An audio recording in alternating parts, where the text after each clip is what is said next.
먼저 마가복음 1장 21절로부터 25절까지 마가복음 1장 21절로부터 25절까지 함께 봉독합니다. 시작합니다.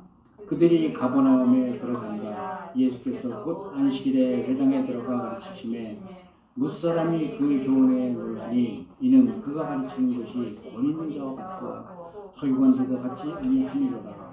마침 그들의 회당에 더러운 귀신 들린 사람이 있어 소리를 이르되 나사렛 예수여 우리가 당신과 무슨 상관이 있나이까? 우리를 멸하러 왔나이까? 나는 당신이 누구인 줄 아느니 하나님의 거룩한 자이다. 예수께서 그들에게 이르시되 잠잠하고 그 사람에게서 나오라 하시니 아멘. 아멘. 오늘은 예배당 안에 있는 귀신 들린 사람에 관한 말씀을 나누겠습니다. 종교성의 치유라는 제목으로 함께 많은 말씀 나누죠. 여러분 언제부터 자신의 영적 상태에 관해서 관심을 갖기 시작하셨어요? 세상에는 영적으로 쓰는 사람도 많습니다. 저도 둔한 편이었던 것 같아요. 오직 눈에 보이는 것만 믿었고 과학적으로 증명된 것만 믿고 살았으니까요. 어쩌다 교회를 다니긴 했지만 사실 교회가 뭐 하는 곳인지도 모르면서 오랫동안 다녔던 것 같아요. 그러다 어느 날 예수님의 말씀이 내 삶 속에 들어오는 그 순간 비로소 영적인 의미가 무엇인가를 깨닫게 된 거죠. 그러나 이 영적이란 단어는 깨달으면 깨달을수록 그 높이 깊이 넓이가 헤아리기가 참 힘이 듭니다. 그래서 매사를 두렵고 떨리는 마음으로 겸손하게 살아갈 수밖에 없게 되는 거지요. 반면에 세상에는 영적으로 아주 예민한 사람들이 또 많이 있습니다. 그래서 그런지 대부분 귀신 이야기에 대단히 관심이 많죠. 어떤 사람들은 점집도 찾아다니고 무당불로 굿도 하고요. 그런데 대부분 이들의 특징이 교회를 아주 싫어한다는 거예요. 그래서 전도하다 보면 이분은 정말 교회만 나오면 대단한 일꾼이 될 것 같은데 교회만 가자 그러면 질색을 해요. 왜 그럴까요? 영은 영인데 영이 다르기 때문이죠. 성경은 고린도전서 2장 14절에 보면 여기다 구분해 주셨어요. 세상의 영과 사람의 영과 하나님으로부터 온 영, 성령 이렇게 구분해 주셨어요. 그런데 이런 세상의 영을 가지고도 교회에 충성하는 사람도 있습니다. 도대체 무슨 일이 벌어질 건가요? 성령이 아니라 세상 종교의 영에 사로잡힌 교인들도 있다는 거예요. 오늘 본문에는 회당에 나타난 더러운 귀신 들린 사람의 이야기가 나옵니다. 예수님께서 공생애를 시작하시고 제자를 받으신 이후 첫 사역이 바로 이 회당 안에 더러운 귀신 들린 자를 회복시키시는 사역이었다는 거예요. 요한복음에 기록된 예수님의 첫 사역은 가나의 혼인잔치집에서 물을 포도주로 바꾸신 이적인 데 반해 마가나 마태나 누가는 회당 안에 더러운 귀신 들린 자들을 회복시키는 사역을 예수님의 첫 사역으로 기록하고 있습니다. 더구나 마가복음이 최초의 복음서라는 점에서 마가는 왜 이 사역을 예수님의 첫 사역으로 기록하기 시작했을까요? 더러운 귀신 들린 자들을 회복시키는 사역이야말로 예수님께서 이 땅에 오신 가장 중요한 이유라는 것이에요. 그런데 하물며 회당 안에까지 더러운 귀신 들린 자들이 들어와 귀신 들린 자들에게 장악되어 있다면 정말 이건 심각한 문제가 아니겠습니까? 다른 말로 예수님은 종교의 영에 지배받던 교인들을 복음으로 회복시키는 사역을 우선권에 두셨다는 그런 말씀이시죠. 아멘. 지난주까지 우리 복음의 목적인 이 회복을 위해서 두 가지 선행되어야 될 전제 조건에 관한 말씀을 나눴어요. 첫째가 죄로부터 돌이키는 것, 세례요한을 통해 물세계와 회개, 즉 믿음의 신앙의 태도에 관해서 알아보았고, 둘째가 부르심에 응답하는 것, 어부 제자들을 부르시는 예수님의 부르심에 대해서 알아보았죠. 이 두 가지 전제 조건이 이루어졌을 때 우리 안에 비로소 성령의 회복의 역사가 시작되는 줄 믿습니다. 아멘. 그러나 복음으로 인한 이 회복의 역사만 일어나는 건 아니에요. 동시에 우리 안에서 또 밖에서 영적인 전쟁 충돌의 역사도 함께 일어납니다. 마가는 1장 21절로부터 마가복음 3장 12절까지 예수 그리스도의 복음으로 인해 우리 안에 일어나는 5가지 회복의 역사와 2가지의 충돌의 역사를 사례를 통해 하나하나 적나라하게 기록해 나갔어요. 이 사례들 역시 그 예전에 벌어진 뿐만 아니라 오늘 우리에게도 똑같이 일어나고 똑같이 적용되는 사례라는 것입니다.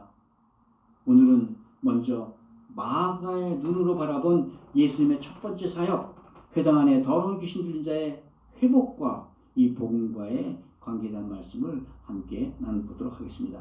첫째, 회당 안에도 세상의 종교의 영이 들어와 있다는 거예요. 회당 안에 더러운 귀신 들린 자가 나타났다는 겁니다. 그러면 먼저 예수님께서 찾아가셨던 이 회당이라는 곳은 어떤 장소였을까요? 우리 시작하기 전에 먼저 21절, 21절 함께 읽어봅니다. 시작. 그들이 가버나움에 들어가니라 예수께서 곧 안식일에 회당에 들어가 가르치심에 뭇사람이 그의 교훈에 놀라니 이는 그가 가르치시는 것이 권위자와 같고 서기관들과 같이 아니함이로라. 회당은 지금 교회같이 하나님의 말씀을 선포하고 예배드리는 장소죠. 신학학이라 불리는 이 회당은 유대국 나라의 멸망으로 성전이 파괴되고 이제 동물 제사가 드릴 곳이 없었던 바벨론 포로 시대에 유대 백성들이 모여서 하나님의 말씀을 듣고 하나님을 경배하던 그런 거룩한 장소였어요. 예수님 시대에 들어와서 헤롯 성전이 세워지기는 했지만 유다 백성들은 바벨론 유배지에서 예배드리던 습관대로 안식일만 되면 회당에 모여서 하나님의 말씀을 듣고 하나님께 예배를 드렸다는 거죠. 당시 회당에는 회당장의 허락하에 랍비들이 순회하면서 율법을 중심으로 구약을 읽고 가르쳤었어요. 예수님께서도 이 관습대로 안식일 오후가 되자 제자 삼으신 시몬과 안드레, 야고보와 요한 4명의 형제를 거느리고 가버나움 회당의 자리로 옮기신 후에 거기서 말씀을 전하십니다. 이에 무슬람들이 이 예수님의 말씀이 서기관들과는 달리 권위가 있으면 놀랐다고 오늘 본문은 말하고 있어요. 그러면 여기서 말하는 서기관은 누굴까요? 이는 일반적으로 바리새의 율법학자들을 말하는 거예요. 그러니까 회당은 이미 하나님의 복음보다는 장로들의 유전인 율법을 가르치는 장소로 전락해 있었다는 의미죠. 바리새인들의 율법만을 강요받던 백성들에게 예수님께서 죄로부터 해방되는 하나님의 새로운 용서의 복음, 놀라운 용서의 복음이 전해졌으니 백성들이 어찌 그 권위에 놀라지 않을 수 있었겠어요. 그러자 회당 안에 있던 더러운 귀신 들린 자가 갑자기 복음에 대항하여 소리를 크게 지르며 방해를 시작합니다. 그것이 바로 23절이에요. 우리 23절 함께 읽어봅니다. 시작. 마침 그들의 회당에 더러운 귀신 들린 사람이 있어 소리질러 이르되. 자, 이제 이 회당 안에 본격적으로 예배 보는 자들 중에 더러운 귀신 들린 자가 등장했다는 거죠. 여러분, 먼저 이 말씀을 나가기 전에 귀신 들린 자와 더러운 귀신 들린 자를 구별해야 돼요. 원어로 더러운 귀신 들린 자, 오늘 본문에 나온 더러운 귀신 들린 자는 unclean spirit. 또 우리가 보통 알고 있는 귀신 들린 자는 possessed with the devil로 써요. 우리가 보통 이해하는 귀신 들린 자는 possessed with the devil이죠. 교회 나와서 예배드리기 어렵습니다. 그런데 데빌이 들리면 대부분 격리돼 살죠. 묘지 근처에 산다거나 일반적인 공동체 생활을 제대로 할 수 없잖아요. 근데 오늘 본문에 보니까 더러운 귀신 들린 자가 있다는 거예요. 그러니까 unclean spirit이 있다는 거예요. 귀신이라기보다 unclean spirit, 더러운 영이 있다는 거예요. 이 복음서에는 귀신 들린 자와는 별개로 2 종류의 종교인이 등장합니다. 첫째가 바리새인들과 사두개인들이죠. 이들은 모두 율법주의자들을 말합니다. 종교인들을 말하죠. 바리새인들은 회당에서 하나님의 복음을 가로막고 있고 사두개인들은 성전을 장악하고 있었어요. 그래서 예수님은 특별히 공생애를 통해서 이 바리새인들과 사두개인들에게 깊은 중후감을 나타내셨어요. 또 다른 하나가 바로 오늘 말씀드리는 unclean spirit, 세상의 영에 사로잡힌 자들을 말하는 것이죠. 보시다시피 본문에 더러운 귀신 들린 자는 데빌이 들린 게 아니라 unclean 스피릿이라고 표현을 해요. 그러므로 율법주의자들도 하나님과의 교통을 가로막는 자라는 의미로는 unclean 스피릿이라는 겁니다. 즉 교회에서 성령 잡힌 자가 아니라 세상의 영에 사로잡힌 자들, 영이 깨끗이 못한 자들이 있다는 거예요. 다른 말로 종교의 영을 가진 자들이 교회에 나와서 오늘도 교회를 흔들어대고 있다는 겁니다. 이미 여러 번 말씀드렸지만 하나님께서 사람을 창조하실 때 사람을 영과 혼과 육으로 창조하셨어요. 이 말은 사람은 기능적으로 사람 안에는 영의 자리가 있고 혼의 자리가 있고 육의 자리가 있다는 거예요. 그런데 육을 가진 사람의 영은 독립적으로 살 수가 없어서 하나님의 영이나 세상 영의 지배를 받고 살죠. 그래서 인간은 예수를 주로 영접하기 전에는 모두 세상 영의 지배 아래 사는 죄인이었다는 겁니다. 그러다 언젠가 예수를 나의 주요 구세주로 영접하면서 믿음 생활을 시작하면 우리 마음 안에 영의 자리를 차지하고 있던 세상의 악한 영들이 하나님의 영에 밀려서 그 자리에서 쫓겨나간다는 거예요. 그때부터 우리 사람의 영의 자리에는 하나님의 영, 성령이 점령하여 우리를 다스리게 되는 줄 믿습니다. 아멘. 이를 성경은 요한복음 1장 10장에서 영접하는 자, 곧 그 이름을 믿는 자라고 표현하는 거죠. 비로소 하나님의 자녀의 신분을 획득한 사람의 영은 성령의 능력으로 영원한 영생의 생명을 얻게 된 겁니다. 아멘. 그래서 우리에게 겨자씨만한 믿음만 있다 하더라도 우리의 영은 이미 하나님의 영의 영토가 되었다는 거예요. 사람의 영이 자리를 차지했던 사단마귀의 영들은 다시 이제 그 사람에 들어올 자리를 잃게 되었다는 것이죠. 그런데 우리 사람의 영이 영생을 소유하게 되었다 하더라도 우리의 혼의 자리와 육의 자리는 여전히 세상의 악한 영의 영향력 아래 있을 뿐이 없다는 거예요. 왜냐하면 우리의 영과 혼을 싸고 있는 육체가 사단의 영향을 받는 이 세상을 살아가고 있기 때문이죠. 그래서 예수를 믿어도 우리의 혼과 육에는 세상 영의 쓴뿌리들이 여전히 본능적으로 남아있다는 겁니다. 그러므로 우리 믿음 생활이라는 것이 날마다 이 쓴뿌리, 이 상처들을 제거해 나가는 작업의 과정이 될 수 있죠. 그리스도인들에게 이 과정은 예수님의 장성한 분량까지 자라가는 성화의 과정인 줄 믿습니다. 아멘.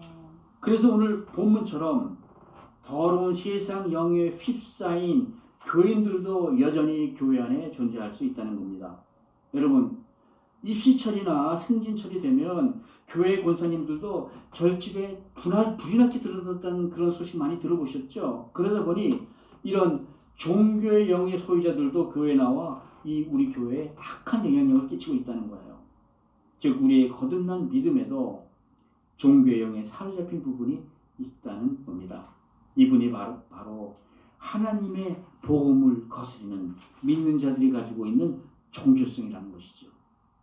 그러면 이 종교성, 종교의 영이라는 것은 세상의 영에 사로잡힌 사람들은 어떤 사람일까요?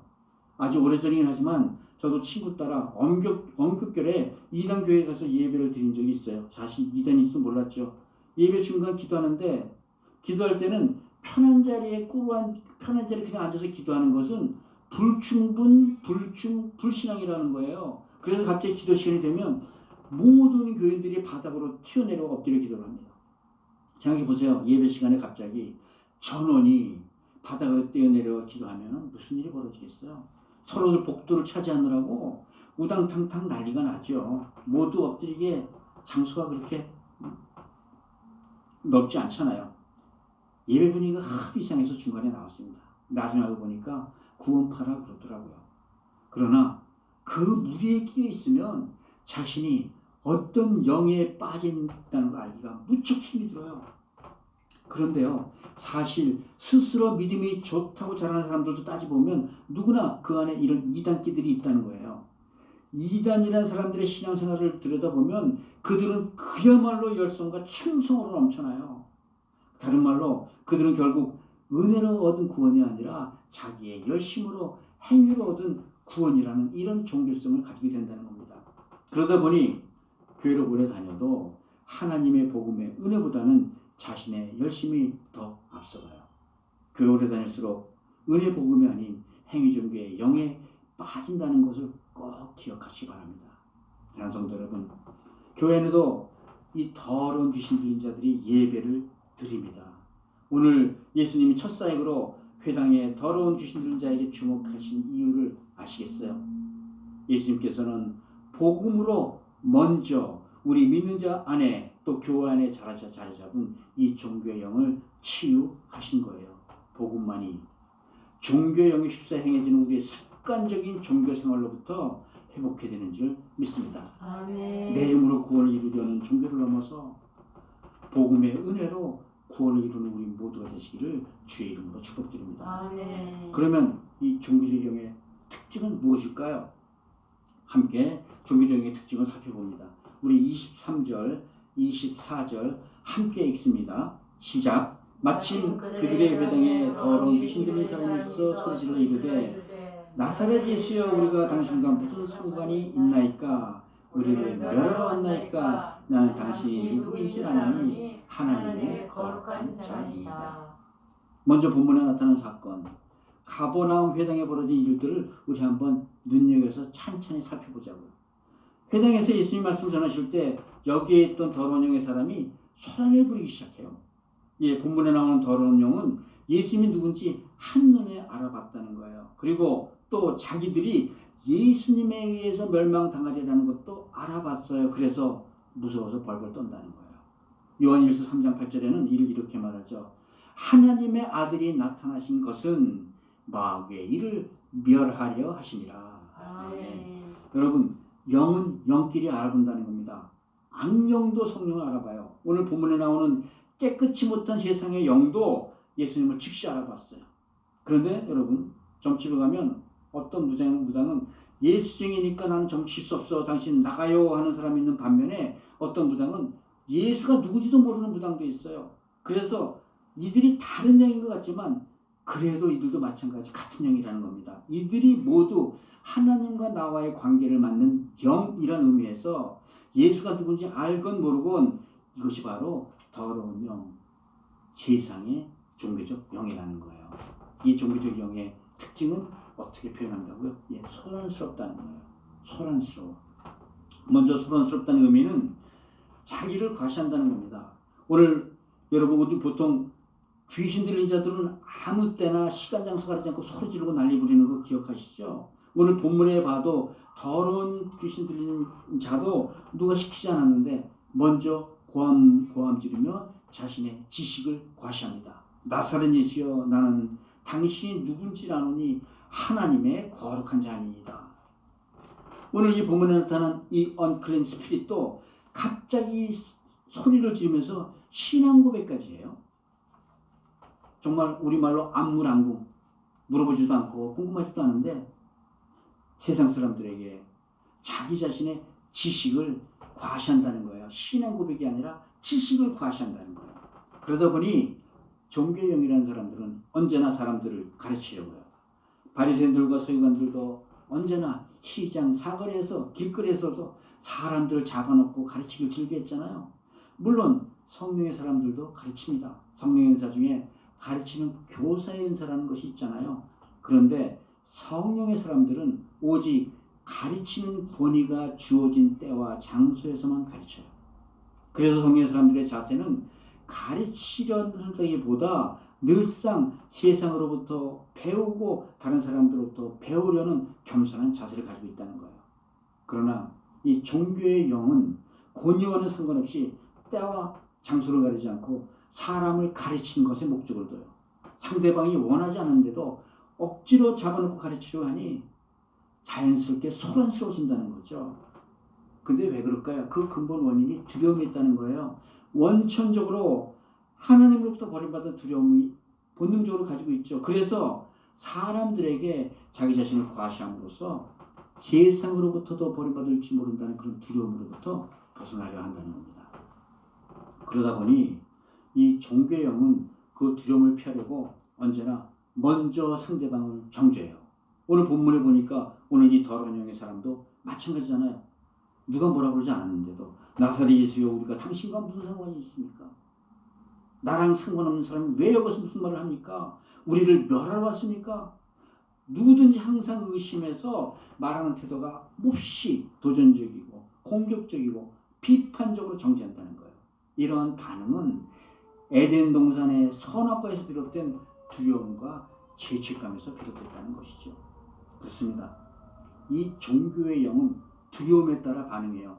하나님과 사람으로부터 거절당할 것이라는 두려움. 사실 이는 우리 일상생활에서도 신앙생활에서 그냥 그대로 나타나잖아요. 아까 내가 이런 죄를 저질렀는데 이번에 하나님 나가 이번에 혼내지 않으실까? 하나님 무슨 둘째치고 그 옆에 그때 김수사도 같이 있었는데 김수사가 세상에 소문 퍼뜨리지 않을까? 하나님보다 세상 사람들에 대한 걱정이 앞서기 시작하면 이제 사람들 앞에서 연극까지 하기 시작하죠. 하나님과 사람 앞에서 다시 인정받기 위해서 뭔가 열심히 행동으로 보여줍니다. 그래요. 교회 안의 두려움의 영은 이 자신의 두려움을 극복하기 위해서 자신을 과시하는 여러 방법을 찾습니다. 그러면 여러분, 교회 안에서 자신을 과시하는 방법은 무엇이 있을까요? 봉사가 있지 않겠어요? 사람들 앞에서 인정받기 위해서는 언제나 뭔가 열심히 봉사를 해야 돼요.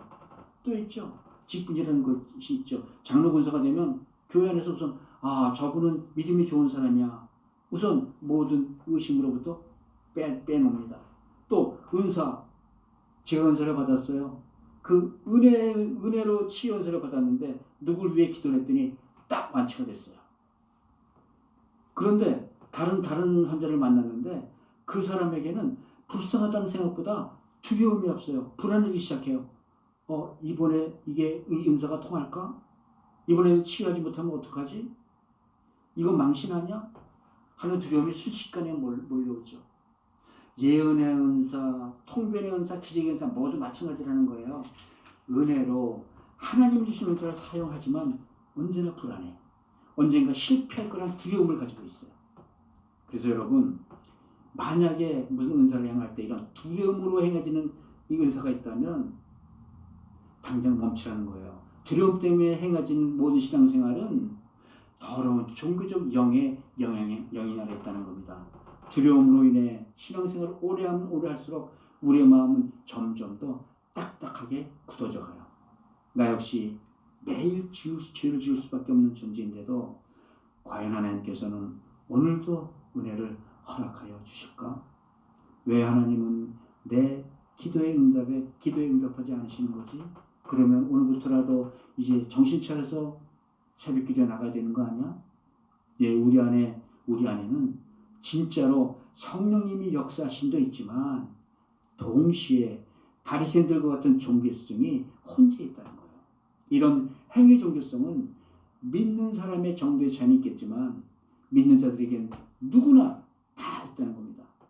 오직 주님의 복음만이 우리를 이런 두려움으로부터 회복시키시는 줄 믿으시기 바랍니다. 여기에 굉장히 중요한 영적인 원리가 있어요.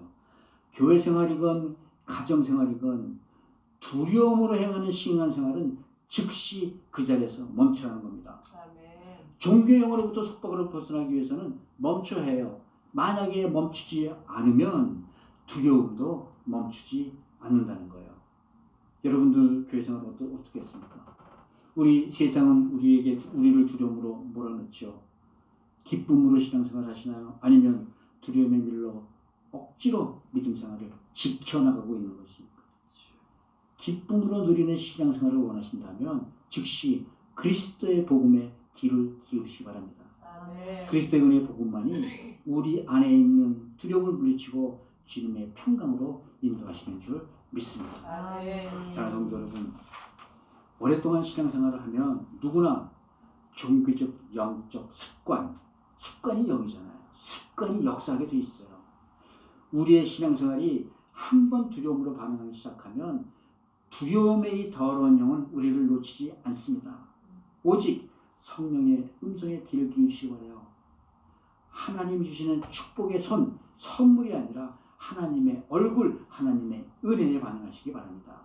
오직 성령으로 말씀하시는 하나님의 복음으로 우리의 신앙생활도 평강이 임하는 줄 믿습니다. 아멘. 우리 안에 자리한 모든 종교적인 영으로부터 회복되어 평강을 누려나가시기를 주의 이름으로 축복드립니다. 아멘. 마지막으로 종교적 영으로부터의 회복은 그럼 어떻게 이루어지는 것이냐?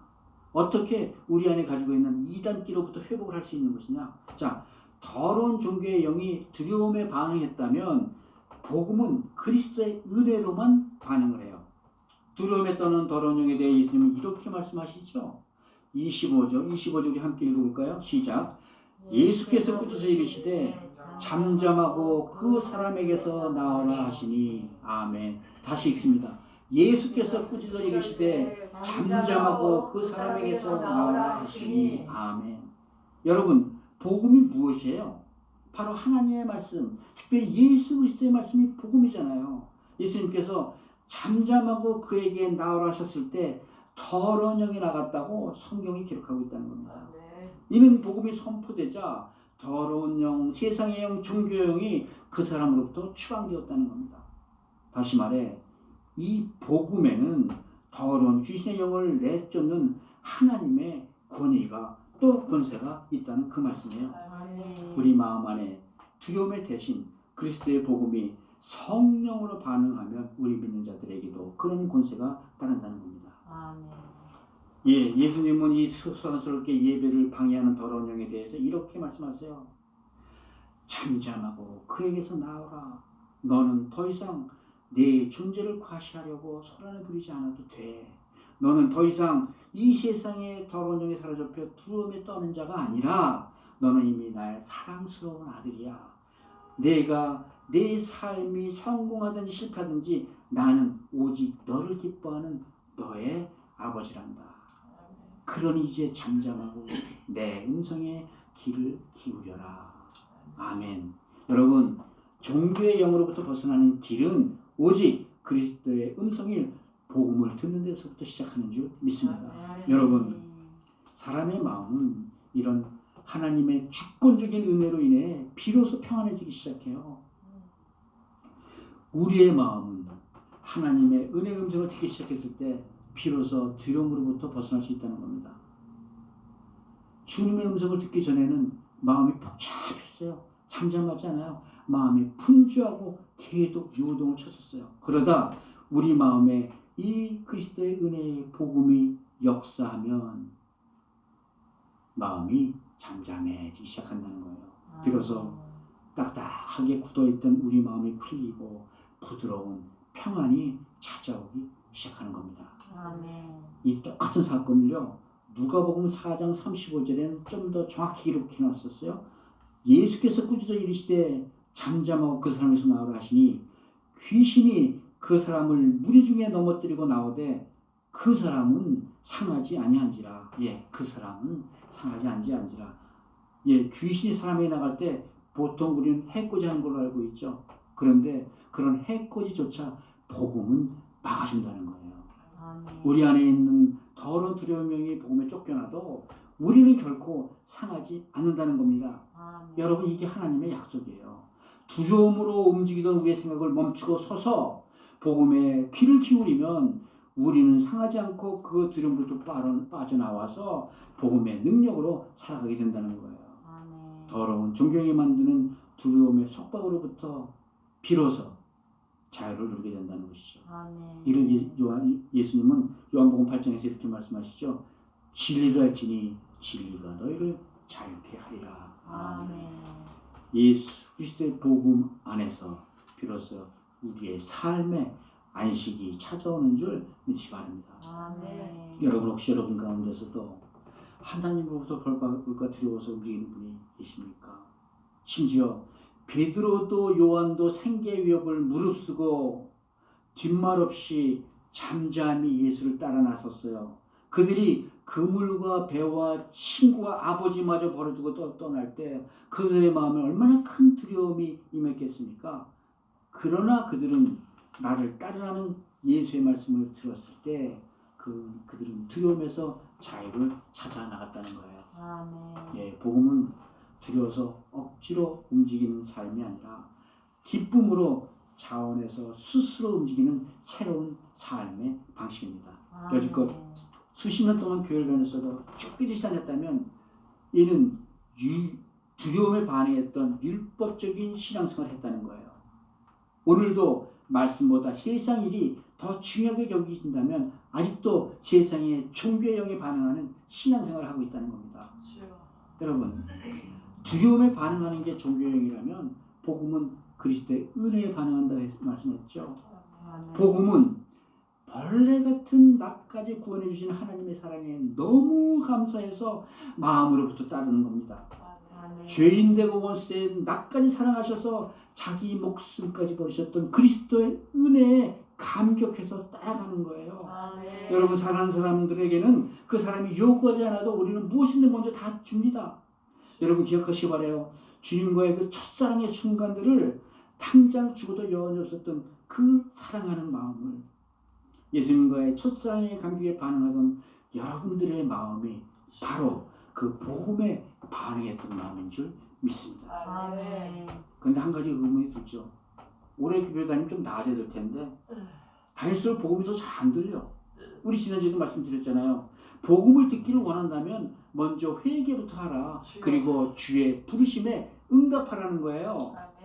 오늘 예배에 참석하라는 거예요. 먼저 오늘의 예배가 신령하고 진정한 예배가 되기를 우리 안에 계신 주님께 간절히 구하라는 겁니다. 그냥 주일날 교회 예배당에 앉아 습관적으로 예배드리는 게 아니라 먼저 예수님과의 첫사랑의 감격부터 기억하시라는 거예요. 몸만 나와 건성으로 예배드리는 것이 아니라, 몸만 나와 건성으로 예배드리는 건 바로 우리의 혼과 마음을 지배하는 더러운 종교의 영이라는 겁니다. 먼저 몸과 마음 모두를 내 안에 계신 예수님께 주의 음성을 잘 들을 수 있도록 간절히 기도로 구하라는 거예요. 우리 예배 전에 그 귀한 시간에도 찬송을 3곡이나 부르잖아요. 마음과 몸을 다 들여 찬송하시라는 거예요. 이 찬송이 바로 기도입니다. 복음이 다 들리도록 간절히 기도하며 찬양하라는 겁니다. 먼저 몸과 마음 모두 내 안에 계신 예수님께 주의 음성을 들을 수 있도록 간절히 기도로 구하시기 바랍니다. 간절히 구하면, 간절히 기도하면 내 안에 성령께서 내게 복음을 듣는 귀를 주시는 줄 믿습니다. 마가복음 9장을 보면요, 예수님의 제자들도 귀신 내어 쫓지 못하고 쩔쩔매는 장면이 나오죠. 이때 예수님이 이렇게 말씀하세요. 기도 이외에는 다른 것으로는 이런 종류가 나갈 수 없느니라. 기도야말로 하나님의 음성, 하나님의 음성이 복음을 들을 수 있는 능력이요 우리에게 허락하신 권세인 줄 믿습니다. 여러분, 복음이 능력이 되는 이유는 단순합니다. 우리 안에 살아계신 주님께서 내게 직접 주시는 말씀이기 때문에 그래요. 여러분, 복음의 능력은 하나님의 말씀을 받고 듣는 순간에 성령님이 임하시기도 하고 질병이 나았기도 한다는 겁니다. 그러므로 믿는 자들이 하나님의 능력을 나타내는 길은 복음을 듣고 믿어 선포하는 길뿐인 거예요. 히브리서 4장에 보면 복음의 능력에 대해 이렇게 설명합니다. 하나님의 말씀은 살아있고 활력이 있어 좌우에 날이 선 어떤 검보다 예리하며 우리의 혼과 영과 관절을 찔러 쪼개기까지 하며 또 마음의 뜻과 생각을 판단하나니. 복음을 믿음으로 선포할 때 우리의 혼을 지배하던 세상의 더러운 영들도 쪼개질 줄 믿습니다. 사랑하는 성도 여러분, 우리 안에는 이미 단단히 굳어버린 종교성, 이는 우리 인간의 힘과 능력으로 어쩔 수 이기지 못해요. 잠잠하라는 주님의 말씀에 따라 소란스러운 세상으로부터 벗어나 주님의 복음의 길을 기울이시기 바랍니다. 성령님이 역사하실 때 우리 안에 더러운 세상이 물러가고 그리스도의 평강이 임하는 줄 믿습니다. 우리 모두 복음의 능력으로 두려움부터 해방되어 회복되는 그런 은혜 누리시기를 주의 이름으로 축복드립니다. 말씀을 맺죠. 제가 오래전에 전도사에 있던 교회에서 벌어진 일이에요. 하루는 주일 예배 안내를 하고 있는데 처음 보는 아주머니가 들어오더니 갑자기 교회 반주자짜리, 강대상 반주자짜리로 가서 앉더라고요. 아니 저분 누구지? 놀라서 갸우뚱하고 있는 사이에 그때 정규 반주자가 자리를 찾아 들어오는 걸 봤어요. 그래서 뛰어 쫓아가서 물었죠. 혹시 오늘 반주자 바꾸기로 했어요? 그랬더니 반주자 아이고 무슨 말이에요? 오히려 반문을 해요. 놀라서 그 아주머니한테 가서 물어봤죠. 아니 어떤 일이십니까? 오늘은 나보고 반주하라고 그러는데요. 그래서 누가 그런 지시를 했어요? 예, 하나님이 오늘 나보고 반주하라고 그랬어요. 아뿔싸 정말 진짜 반주자에게 자리를 넘겨줬죠. 그런데 이번에 그분은 바로 그 제단 바로 앞에서 정말 열심히 예배를 드리고 있어요. 여러분 종교에 빠져버린 기독교인 정말 많습니다. 정도 차이는 있지만 이게 우리의 모습이라는 거예요. 예수님은 당신의 첫 사역으로 회당에서 종교에 사로잡힌 영혼들을 구원하셨어요. 오직 복음만이 우리 안에 종교의 영을 내쫓고 다시 하나님의 백성으로 회복시키시는 능력인 줄 믿습니다. 아멘. 사랑하는 성도 여러분, 기억하세요. 복음은 우리의 혼과 영과 골수, 즉 육신까지 쪼갭니다. 습관적으로 체면치레로 교회에 다닌다면 잠잠히 내 안에서 말씀하시는 주님의 말씀, 복음에 귀를 기울이시기 바라요. 아멘. 복음을 듣기를 간절히 소원하시고 기도하시고 찬양하시기 바라요. 우리 안에서 직접 역사하시는 예수 그리스도의 복음의 능력만이 단단하게 굳어버린 우리의 마음을 부드럽게 녹여주실 줄 믿습니다. 아멘. 말씀으로, 기도로, 찬양으로 우리 안에 종교성을 극복하고 성령의 복음의 은혜로 하나님의 백성들로 회복되는 우리 복된 성도들 다 되시기를 주의 이름으로 축복드립니다.